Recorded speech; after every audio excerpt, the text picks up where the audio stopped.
Welcome to IndoctriNation, a weekly conversation series about protecting yourself from systems of control. I'm your host, Rachel Bernstein. Hi, everybody. I wanted just to remind people to go to patreon.com/indoctrination to become a supporter of the show. It's something that gets repeated here because it is the way we sustain the show. We don't have a company that pays for it. I pay for it.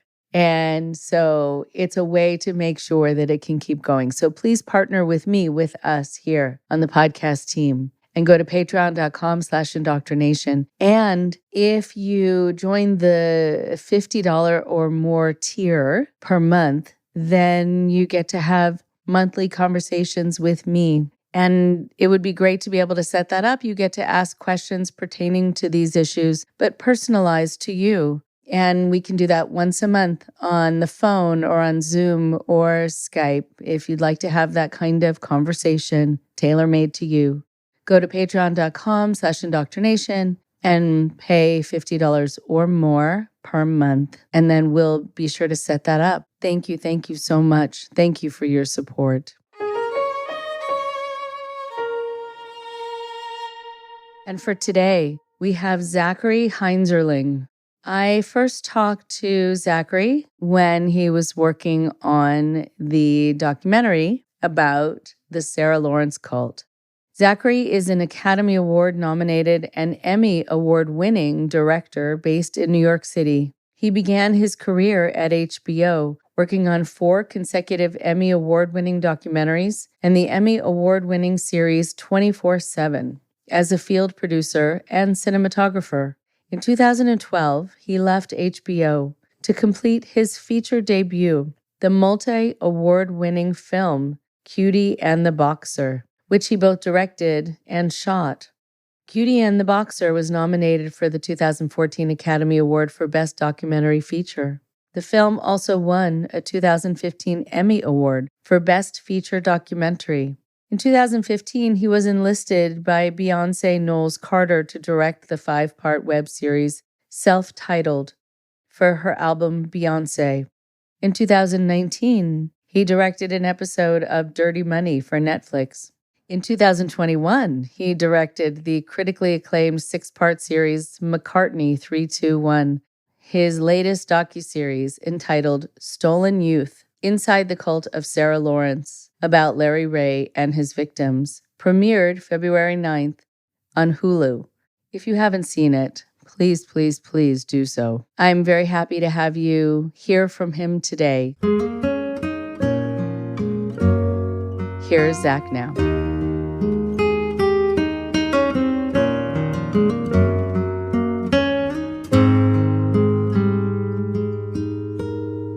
It is so good to have Zach with me today. Zach, I'd love for you to introduce yourself, and then we're going to get started.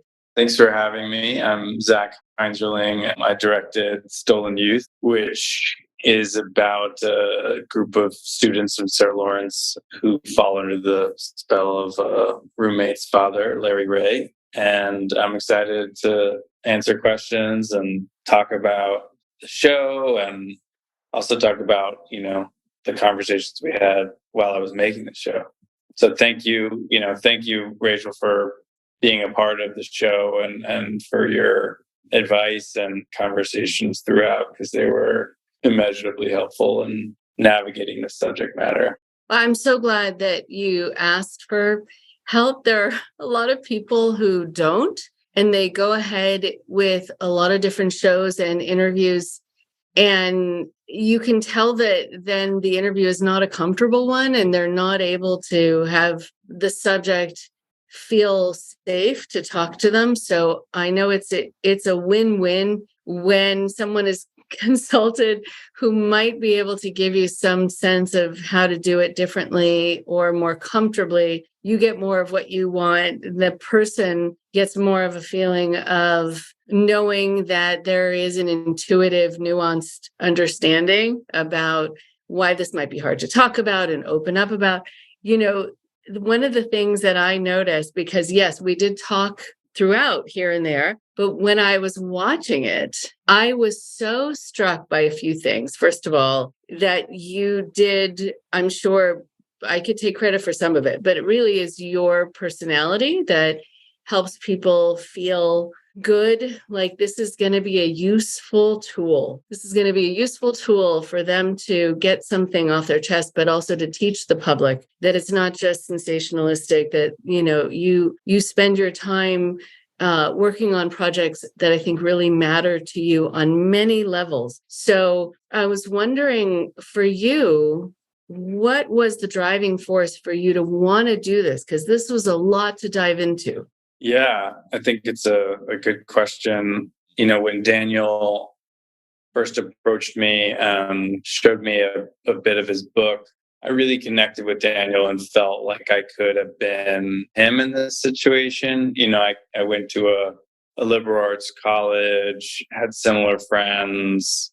A lot of strange similarities to Daniel's upbringing, kind of middle class family. Both of our mothers were diabetic, had older siblings who were more, successful and driven academically. And we were both kind of a little bit lost in college. So a lot of what, he told me really resonated with me. And I felt like I could certainly contribute to telling his story through a documentary. It became a different project altogether when I met Isabella and Felicia. But I think that the same components and connections of this time, in your life where you're in college and seeking identity and building connections with new people is really universal. And I was really upset at how the public was treating these individuals,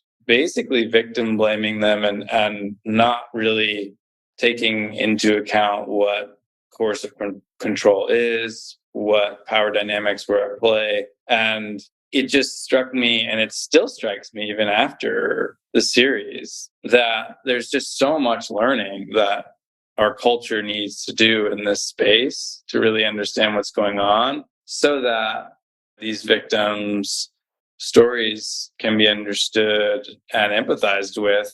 And I think that's where the work of the film went into. And it's also, I think, where the work after the film, needs to continue. It's really about understanding, yes, coercive control, but also just how we as humans take what people who naturally are in a place of a position of power as truth, and we believe what people in power tell us, and that power dynamic is rarely made explicit. And I think the fact that existed and the power eventually that Larry held, to me, after understanding the survivors' stories, was very clear. But there's a lot of work to help others understand what happened. And so that was really the goal, and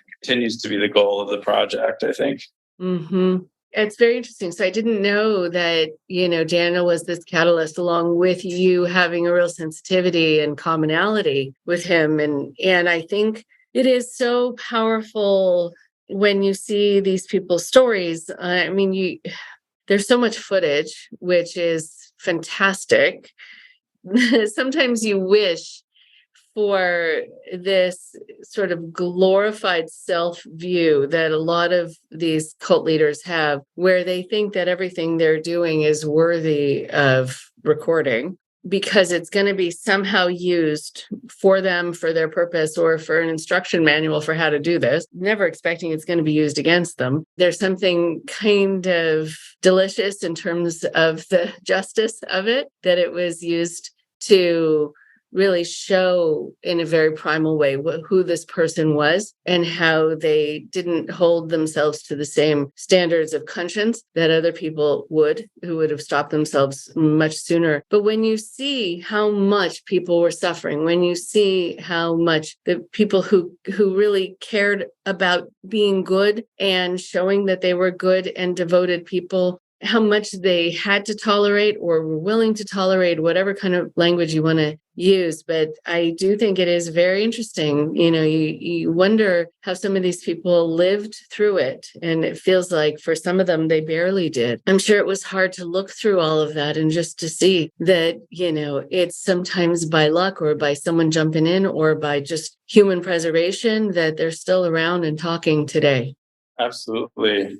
Larry could easily still be in that house with those women. He published a website announcing basically his crimes online, which led to the investigation and his conviction. But I think the other big lesson here is that just these things, most of which is legal, goes on and on and on, completely unseen by most of society. And I think what struck me the most in seeing some of these videos is when you have this kind of disease that is allowed to kind of metastasize and grow in an enclosed environment with no perspective and no outside reach, it can get beyond insane. The spiraling of it is something that you don't know how deep the well is until you're in it, for those survivors and for me as well investigating. And it's really hard to reconcile it all. It's really hard to sort of understand. I mean, a lot of the times I'm like, well, of course I understand that Larry is a malignant, narcissistic sociopath, psychopath who must have had something traumatic happen to him and yada yada. But it's still hard to believe. And I think that it's hard for others to understand too when they see these videos, what exactly is going on. It's outside of our realm of understanding. And I think that that's obviously why when I spoke about how upset I was at the treatment of the victims in this situation, I think that's where it stems from, is it's too hard to imagine that this could happen, that anyone could be like this. Right? I mean, I'm sure if you bumped into someone and happened to hurt them or then cause them to bump into something, you'd feel terrible.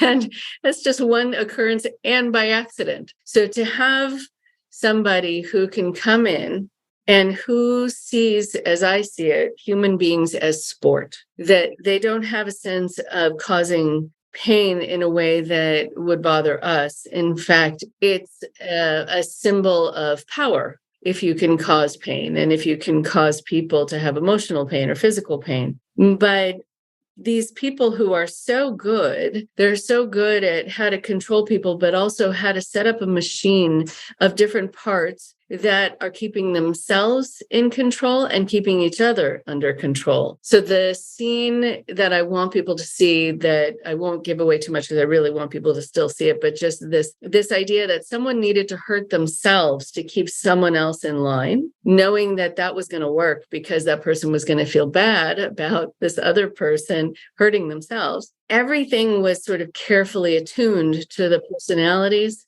And so then, these cult leaders can set something in motion, but then don't often have to do all the work. They can just create, right, the scenes of control, the methods that they know through trial and error are going to work better for some people than others. They're going to up it also, and the threat of something greater is always going to be there too, hanging over like this dark cloud. And at the same time, causing people to feel that this is their one chance to be something, whatever it is that they're trying to achieve in their life, and that they are supposed to show that they have integrity. They're supposed to stay with this and make a commitment to themselves and to each other. And so they're checking inward and using themselves as a kind of a guidepost for how to hold on to this no matter how bad it gets, so that they can get what they've been promised, or they can prove themselves to be people of integrity. This idea of people in position of power, not only do they have power over us, but we want to prove something about ourselves to them. And one of the things that I try to tell people is it is great to want to prove something about yourself to someone, but only if they deserve it. not just because they are in a position of authority. I think about him being an expert in things similar to an extra on a medicine commercial who puts on a white lab coat and looks like a doctor. They're not, but they look the part. So we listen and we believe them.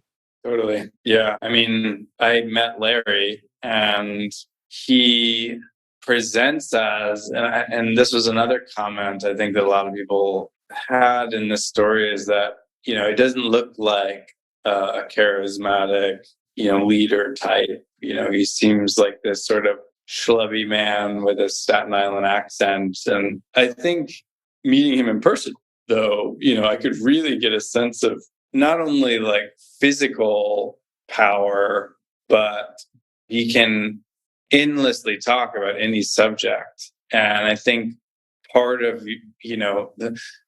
your biggest weakness with an individual like Larry is being nice, is being polite, because he takes that politeness and runs with it and doesn't allow you any outs. So I think in a lot of these cases, it was like from the minute you meet this person, you're way out of a conversation, you're way out of an eventual scenario that is sexual, abusive, whatever.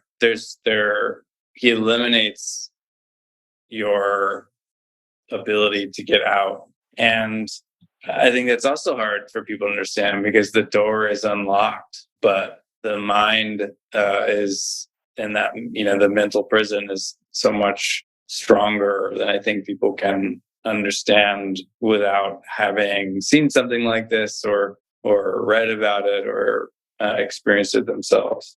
Wow. And so, for you, I'd love you to talk a little bit about this, for you to meet him. He's going to have that kind of like Keith Raniere dude hanging out with you kind of look like you wouldn't think anything of it. And I think that's why, people lower their defenses and they think they're just hanging out with someone who they think is just kind of a relaxed person who might have some things to teach and who really cares about them, because he has from what I could see from afar, has a very intense look in his eye, which I'm sure that look can be piercing and it could also be intimidating. What was your impression of him? I mean, besides sort of the appearance, but his way of interacting with you, what was he trying to do when he was talking to you? What kind of impression was he hoping to give you about him?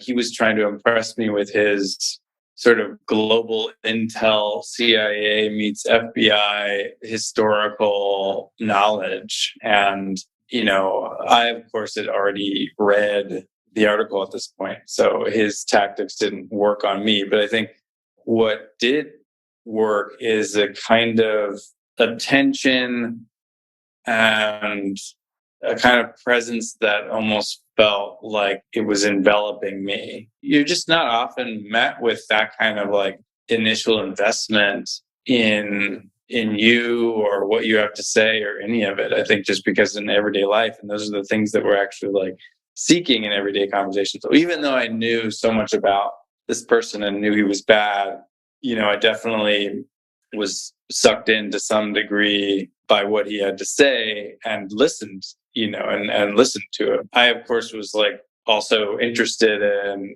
potentially documenting, his side of the story, but it became clear that he was in such a state of delusional malarkey that nothing he said was going to give me more insight on who this person really was, because it was all lies, manipulation. And it was the same story that he'd been telling everybody for years that I had heard over and over again. So I wasn't going to gain any insight into like what made him who he was or what his past was like or any of it from him. So it became, it was interesting to meet him, but immediately was kind of not necessarily a path for discovering a deeper truth about him or what happened.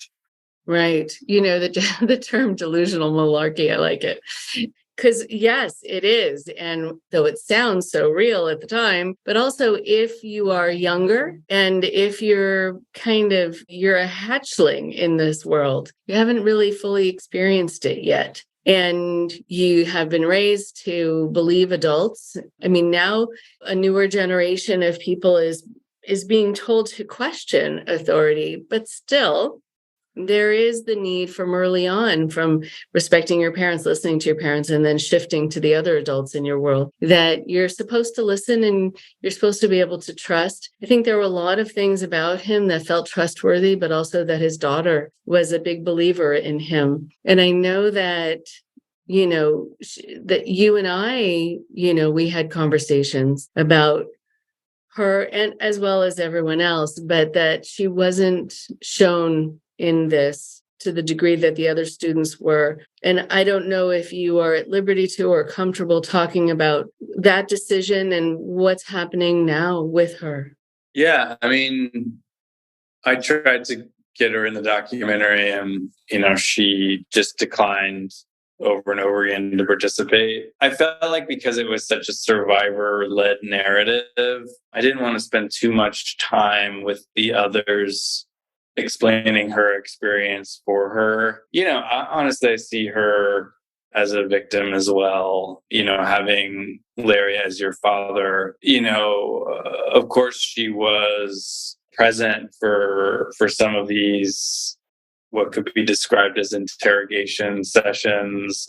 And of course she was, around some of this behavior that was abnormal, to say the least. She was mostly kept away from anything illegal and anything that would be obvious as physical or sexual abuse. And I think, of course, she also saw everything through her father's eyes and could not see what was actually going on. So as far as her, involvement in the film, I kind of made the decision if she's not going to participate, I told her story in such as that was the way in, was they met at school and through her, and she was around in the apartment a little bit, but pretty soon after, her Larry kind of wanted her to be away from it all, and kind of purposefully she moved to North Carolina, and she was still in touch with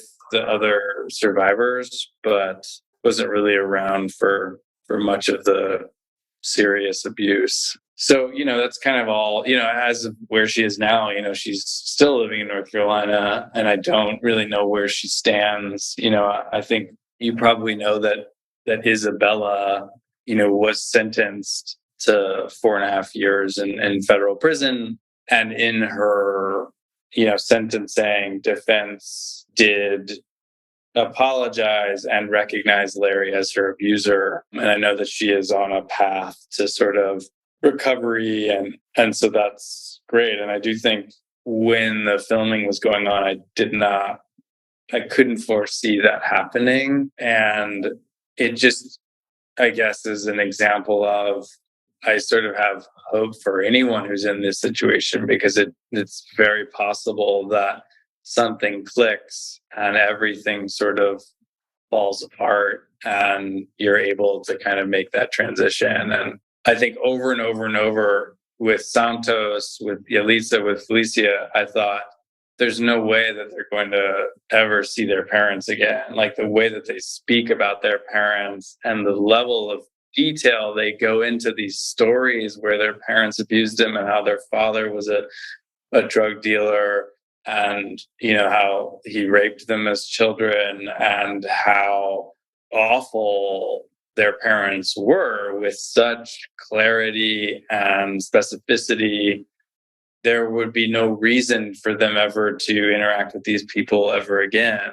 Of course, I knew that Larry had manipulated these memories to some extent, but when I met them, I didn't know what was real and what was Larry.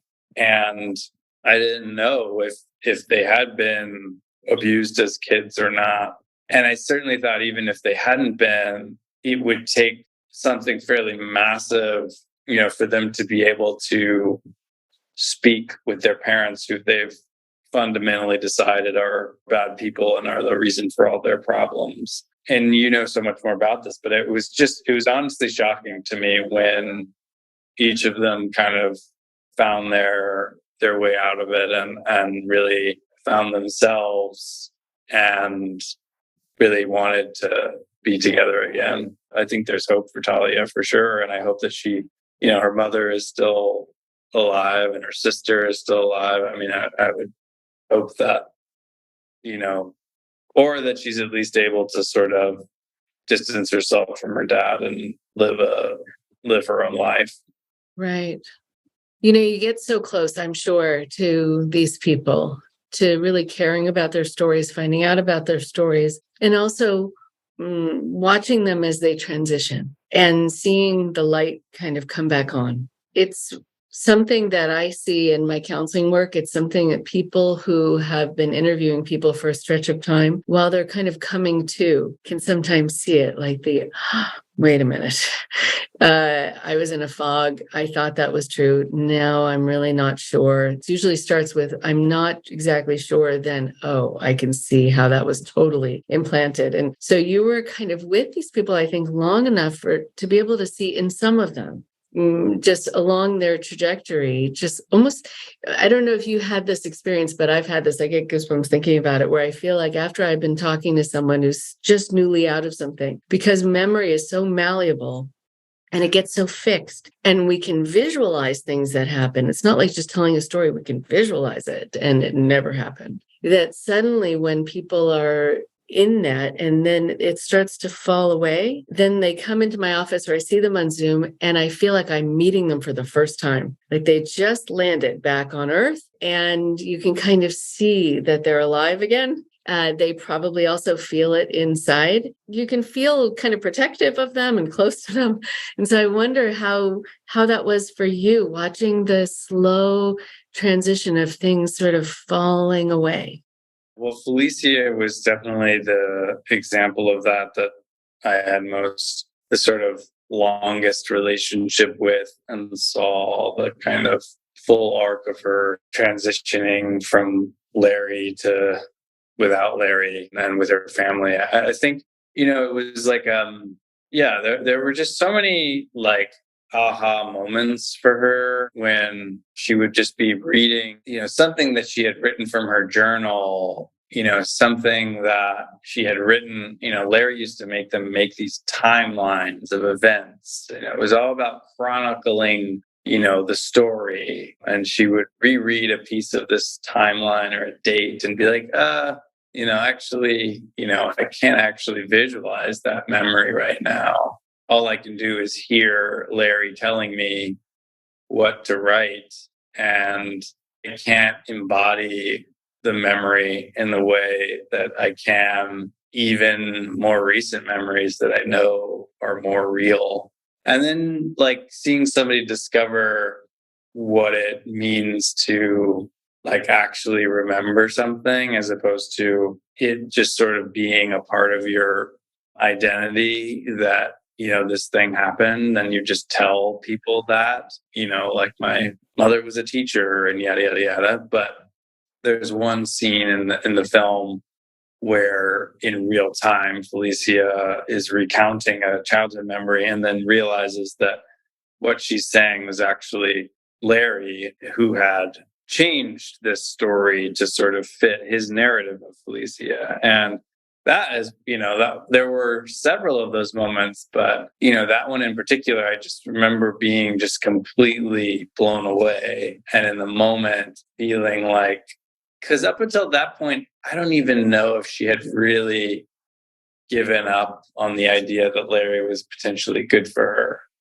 You're still trying to hold on to some semblance of this person as good, even as you're transitioning out into a world in which some parts of that person are bad. And I think it's just more and more of those moments start to form, and more connections with other people outside of that person. But, it was really profound. It was probably the most profound thing I've witnessed in years of documentary filmmaking. Somebody as intelligent as Felicia, who is, she of course went to Harvard and Columbia and has a PhD, to understand what's like happening to her in real time. I have trouble with that even in my own therapy. Like, I might sense that something I'm doing is problematic, but to admit that to yourself is really, really hard. And so there were several of those moments where some resulted in her just uncontrollably crying, because I think when she was faced with the reality, the sort of mask of protection of this being okay because Larry says it's okay falls, and you're just left with like utter sadness. And that was really hard. We actually did really include those moments in the film because they're just, it's already so sad and tragic. It's really about finding moments where the audience can learn something from this. So there were sort of highs and lows, moments of sort of epiphanies that felt valuable, and then moments of just epiphanies that led to this kind of realization of what had happened, which is really hard for somebody to face. Yeah, and I think what happens with people who are very bright is that they connect the dots themselves, and they fill in the missing pieces of information because that's how their brain feels most comfortable. I mean, there's so many things that controllers can depend upon their followers or their victims doing to just keep it going. It's a really unfair thing to do to someone, but also it's just a cruel thing that our brain does, that we sometimes fortify these falsehoods because we need to make sense of things. And then we do a lot of the work for the controllers. But it's also really hard, I'm thinking of Felicia and others, when you've accused people of things that you love, you need to stick to a consistent story for as long as you can, because why would you have accused them of this or believed this or gone to causing them potential pain by accusing them of this if you weren't sure? And so people need to feel sure, I think, for a very long time until they're ready, really ready to see that it was totally false. And then they can go back and apologize, to whatever degree it was their fault, because they were just, there was a puppet master, right? And they were just having their strings pulled. But still, they feel terrible that they made all these false accusations and accused people of poisoning them and all of these things that felt very real. And so until I think you really feel very sure, it's hard to go back on these moments because you just feel so bad knowing that you've done it and it was all for no reason and it was all false. Yeah, it's interesting. I don't know if they've had the experience of apologizing. I think all of them are still kind of figuring out how to move on, and the parents feel the need to apologize because they feel as if they've done something wrong too. So, but I definitely think in Isabella's case, she felt a need to apologize, obviously because some of the stuff that she did was criminal. And, I think that must have taken a lot to get there. It reminds me of one of the things that you talked to me about, or what I remember most, like from our conversations that was most important in me speaking with survivors, was this idea of talking about talking. It's like, if you're just having it's a great interview tactic only in these kinds of scenarios. Typically when you're interviewing someone, where did you grow up? Where did you go to college? Tell me about your childhood. And the answer is, I grew up here. My childhood was like this. It's like the first level. It's like the first level of your story. The only truth in this story was if you went to the second level, which was making them think about why they answered the way that they did. Because then they're forced to go into another place of their brain that they haven't really gone into because they're so used to reciting their story for Larry or Larry's story or whatever the story that makes Larry's story make sense, that if they have to think about why they hesitated when they answered this or why they're so definitively angry about this person, then it's a moment of real reflection on their part and not just a reciting of whatever that first level is. And I think that's like an incredibly valuable tool, I think, for anyone. It was especially valuable for me in this process, because typically as a journalist, you're sort of taking what people say on face value, and you're not necessarily trying to get them to think further about an answer or why they're answering in a certain way, or, as you put it, talking about talking. Why is this a hard subject matter to talk about, or why are you feeling this way about this particular thing? So yeah, I was just wanted to, it was mostly just to say that was one of the things I remember about our conversations. I'm glad. Yeah, I remember our conversations where you were really wanting to know how to bring the conversation to a different place, so that there could be that moment of reflection where, if you felt like you were getting something very practiced and rehearsed, very automatic, but you weren't sure if it was real. And to make matters more confusing in these situations, the person saying it isn't always sure that it's real, but they know that it's the thing that they're supposed to say, or the thing that they were most recently trained to say, or the thing they think is most right. I mean, they're going through their own kind of gymnastics inside while they're talking to you, but also needing to seem very cool and sure as they're saying it, because they know that they have to report back that they said the thing that they were supposed to say just right. I mean, there's so many things.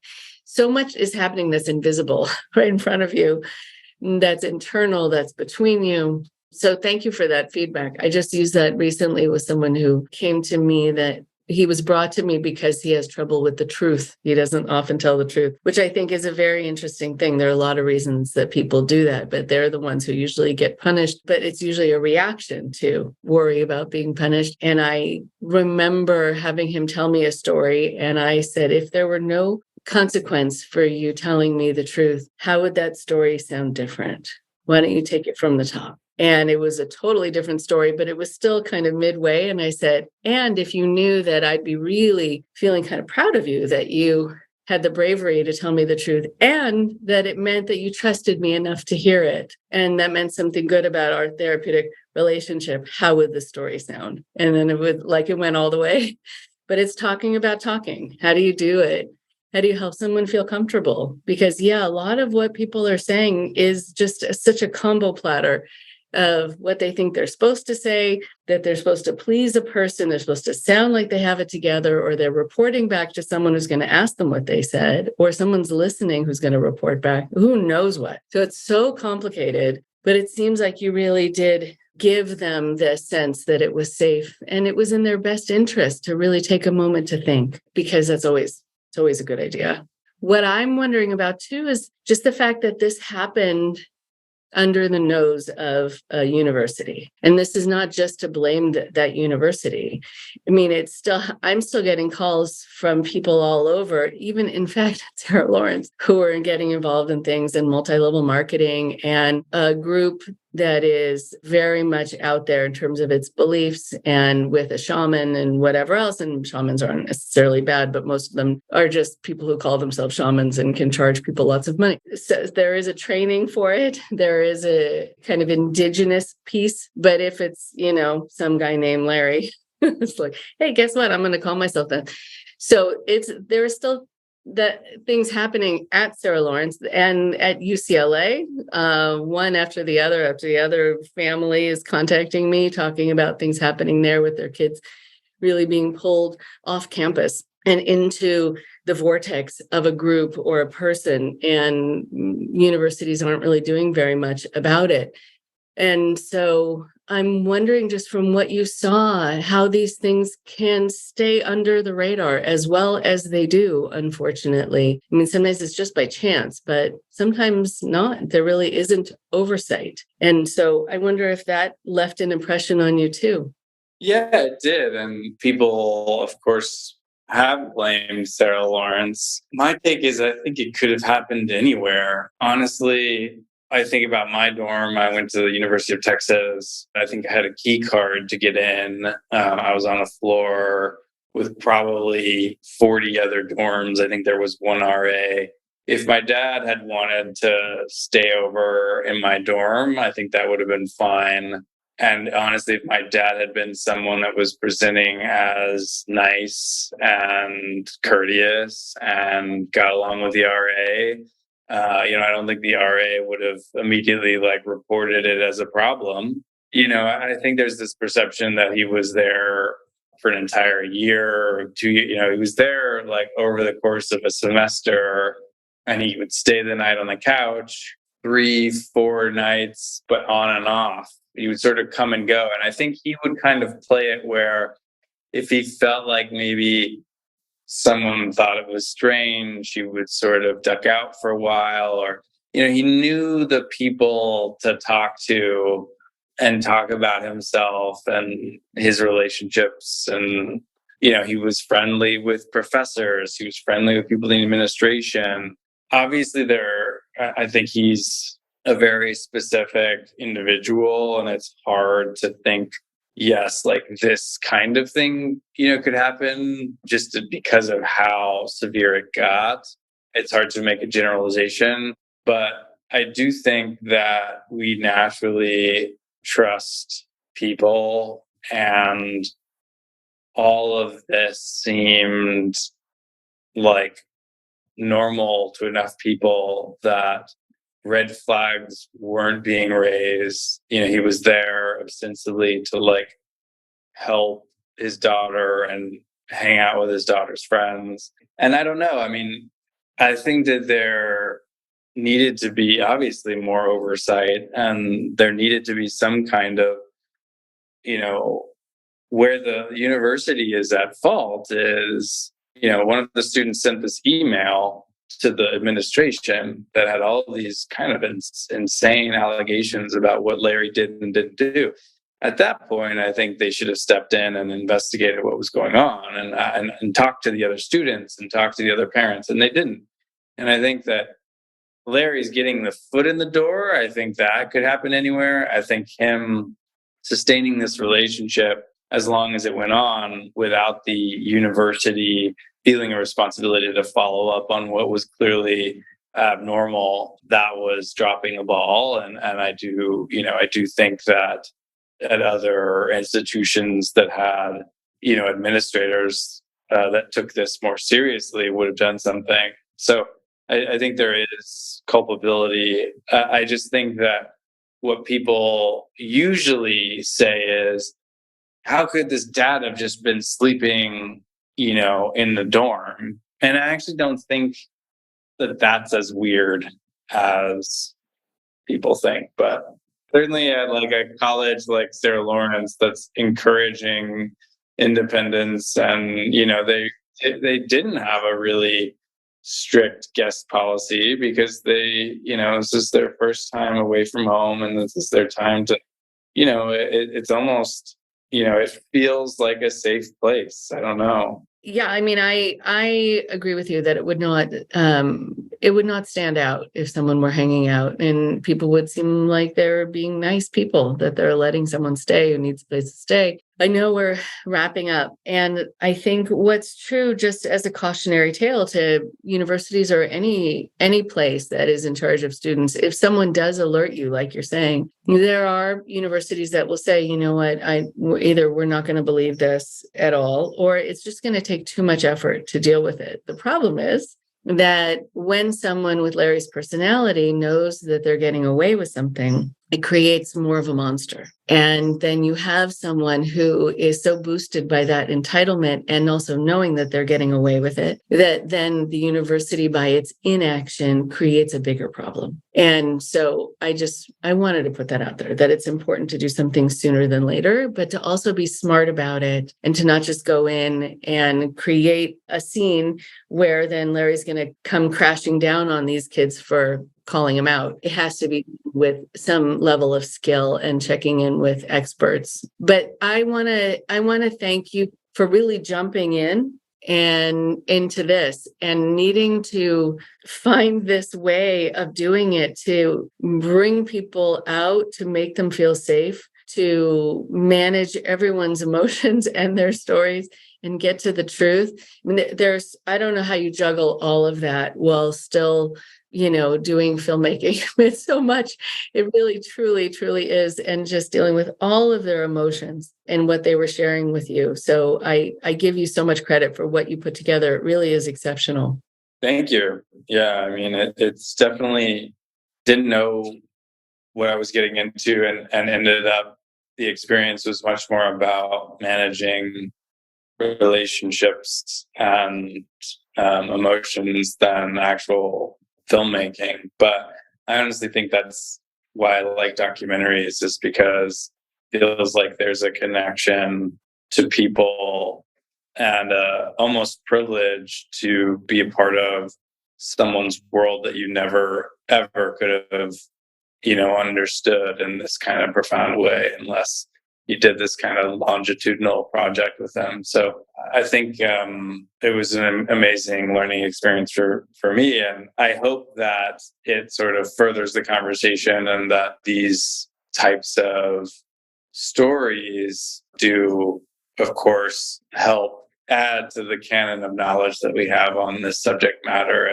and make people more aware. And I think it is. And so thanks for having me, and thank you for doing the amazing work that you do. And I look forward to more conversations about this. Really fascinating. It's all so much about human nature and what people do to other people, which is endlessly fascinating, disturbing, interesting, and fascinating. Thanks for your time today.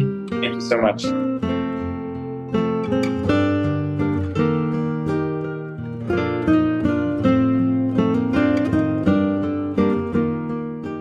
One more thing before you go.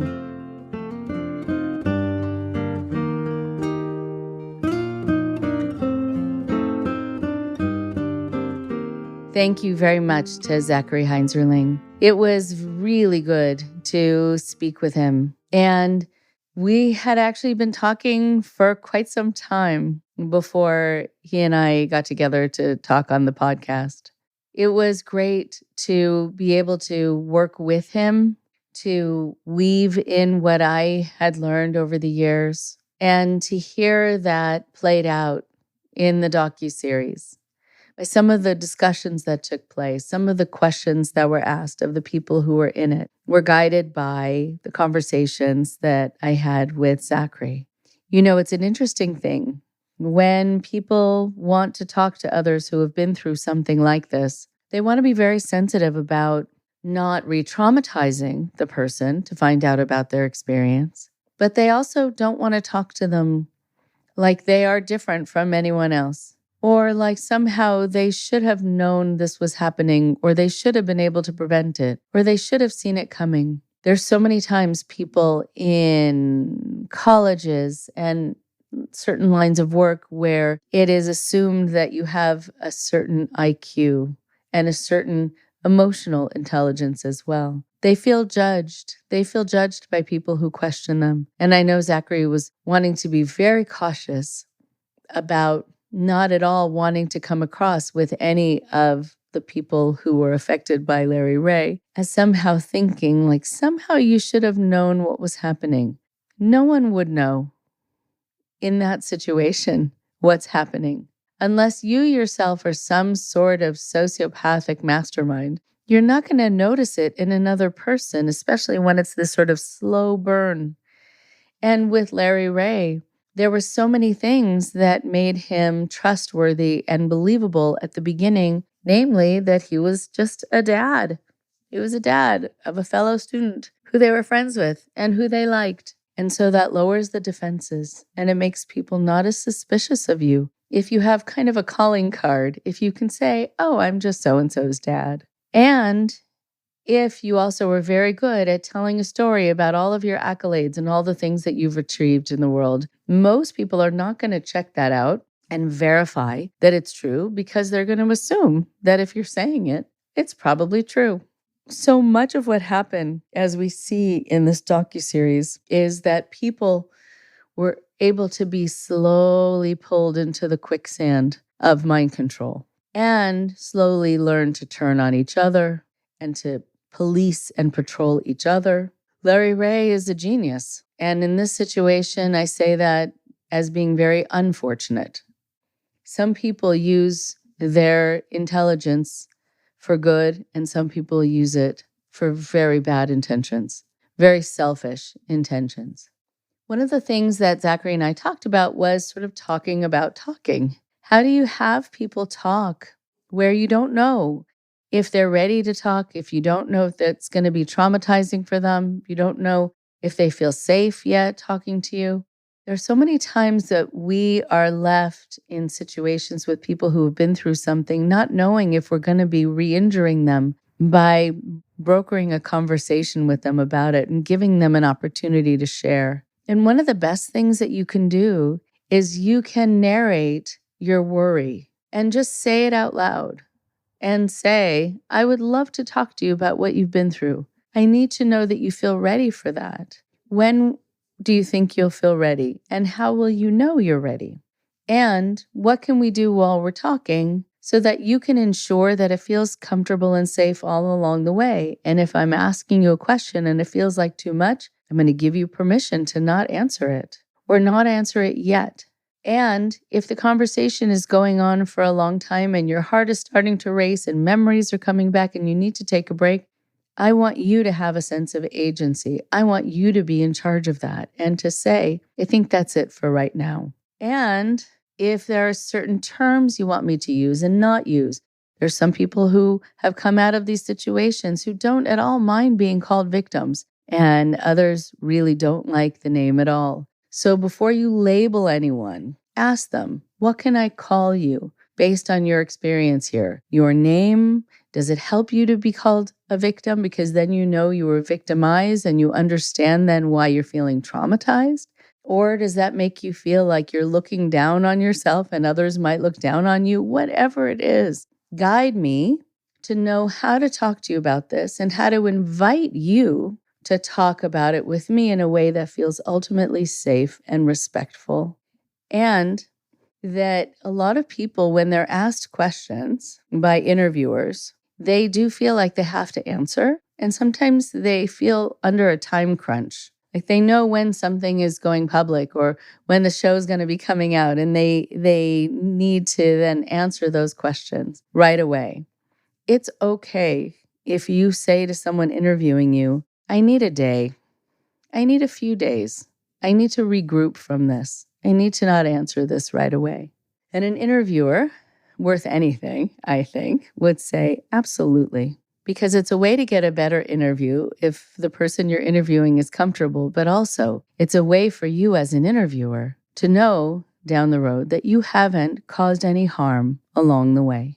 And that's very important for everyone. It's also very good if you are talking to people, and I think about this on the podcast. If you're talking to people who have been through something, you want to model for them how you're different from an abuser, how you're different from a cult leader, how you're different from someone who's going to push them too fast and too far and is going to make them feel shame for not answering the question or answering it fully when you wanted it.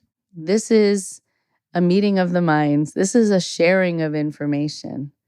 I want a person to feel invited, never pushed. Same thing with Zachary. He wanted these people to feel invited and not pushed. And so our conversations were very specific. How can I ask this question? And is it okay to ask it this way? Or is this the right time to ask it? And I really valued being asked those questions so I could offer my information from years of doing this and some of my intuition. It's very nice to know there are people in media who really care. There's so many stories about cults that are just pure sensationalism. Those are the ones that I say no to. Those are the ones I'm not ever going to be involved in. And so when there are people out there who can say, yes, I am part of this media machine, but I have a heart and I have a conscience, and I'm going to follow those. It's actually very heartening and reassuring. And I'm sure it was very reassuring for the people who had been through the cult at Sarah Lawrence to know they were in good hands. Check out the docu-series. Very well done. It's a really wonderful case study on megalomania and sociopathy and control and undue influence and how people break free. Talk to you next week. Thank you very much for listening. Please support IndoctriNation on Patreon at patreon.com/indoctrination. Be sure to give us a follow on our social media. Find us on Facebook and Instagram using @IndoctriNation Podcast. And for Twitter, find us at @_indoctrination. We love hearing from you too. So send us an email at indoctrinationshow@gmail.com. And for more updates on the show, visit our website at www.podpage.com/indoctrination.